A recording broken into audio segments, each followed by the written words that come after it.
ఇక్కడికి కూడి వచ్చిన మీ అందరికీ కూడా సెమీ క్రిస్మస్ శుభాకాంక్షలు తెలియజేస్తూ ఉన్నాను.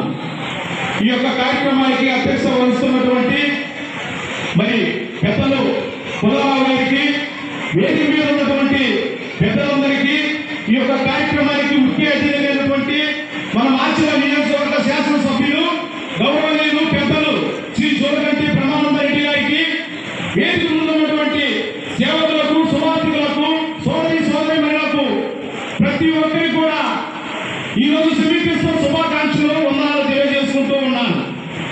ఇంతవరకు కూడా పెద్దలు చాలా విషయాలు చెప్పి ఉన్నారు. మరి క్రీస్తు పుట్టడానికి నిజమైన ఆన్సర్ ఒకటి ఉన్నది. ఒకటి, ఈ లోకంలో క్రీస్తు పుట్టాడు అంటే క్రీస్తు పూర్వం ఒకటి, క్రీస్తు పుట్టిన తర్వాత క్రీస్తు శాఖ అని చెప్పేసి ఈ ప్రపంచం అంతా కూడా గర్వించదగ్గ విషయం. మరి క్రీస్తు పుట్టాడు అనే దానికి ఒక నిదర్శనం అయితే, మరి క్రీస్తు పుట్టడం వల్ల మనకి ఏం కలిగింది? ఈ యొక్క లోకంలో క్రీస్తు పుట్టడం వల్ల మనకి సంతోషం కలిగింది, సమాధానం కలిగింది, రక్షణ కలిగింది. శాపం నుండి, పాపం నుండి మనం విముక్తి చేయడానికి ఆ పరమదేవుడి యొక్క లోకానికి వచ్చాడు. అంటే ప్రభు అయిన యేసుక్రీస్తు ప్రభువు వారు మన అందరినీ రక్షించడానికి యొక్క భూలోకంలో జన్మించి ఉన్నాడు. యూదరాజు దగ్గరికి వెళ్ళి జ్ఞానం అడుగుతారు. యూదరాజుగా పుట్టినవాడు ఎక్కడా అని చెప్పేసి అడిగినప్పుడు మరి ఒక ముఖ్యమంత్రి గారి దగ్గరికి వెళ్ళి, ఒక ప్రధానమంత్రి దగ్గరికి వెళ్ళి, ప్రధానమంత్రి ఎవరయ్యా మీరంటే ప్రధానమంత్రి గారి కోపం రాదా? ముఖ్యమంత్రి గారి దగ్గరికి వెళ్ళి ముఖ్యమంత్రి ఎవరయ్యా అంటే ముఖ్యమంత్రి గారి కోపం రాదా? అలాగే ఆ రోజుల్లో యూదరాజు జ్ఞానులు యూదరాజు గారిని అడుగుతా ఉన్నారు, యూదరాజుగా పుట్టినవాడు ఎక్కడా అని. మరి యూదరాజు పుట్టినవాడు నేనైతే ఇంకొక రాజు ఎవరని ఆశ్చర్యపోయాడు.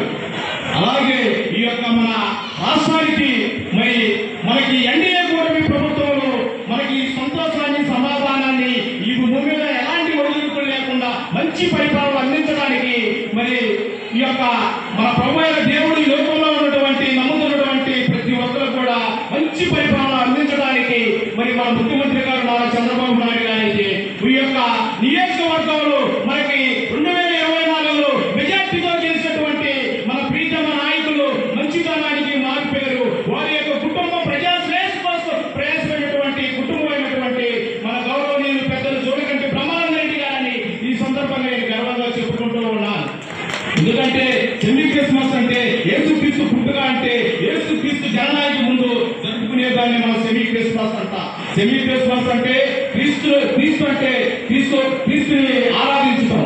మరి సెమీ అంటే మరి సెమీ క్రిస్మస్ అంటే క్రీస్తుని ఆరాధించడం. కాబట్టి మన అందరి హృదయాల్లో కూడా ప్రభు అయిన యేసుక్రీస్తు ప్రభువు వారు శాంతిని, సమాధానాన్ని కలుగు చేయాలని ఈ యొక్క 24 సంవత్సరాలు మొదలుకొని 2025 సంవత్సరం వరకు కూడా మన అందరి కుటుంబాలను మరి సస్యశ్యామలంగా ఉండే విధంగా ఆ ప్రభు అయిన యేసుక్రీస్తు వారు శాంతి, సమాధానం కలుగు చేయాలని, ఐశ్వర్యాలతో ఉండేలా చేయాలని చెప్పేసి ఈ సందర్భంగా నేను కోరుకుంటూ నాకు ఈ అవకాశం ఇచ్చినటువంటి పెద్దలందరికీ, సభాధ్యక్షుల వారికి, వేదిక మీద ఉన్నటువంటి పెద్దలందరికీ, వేదిక ఉన్నటువంటి సహోదరులకు నా హృదయపూర్వక వందనాలు తెలియజేసుకుంటూ సెలవు తీసుకుంటూ ఉన్నాను. Happy happy Christmas, happy happy Christmas, happy happy Christmas. Thank you all of you.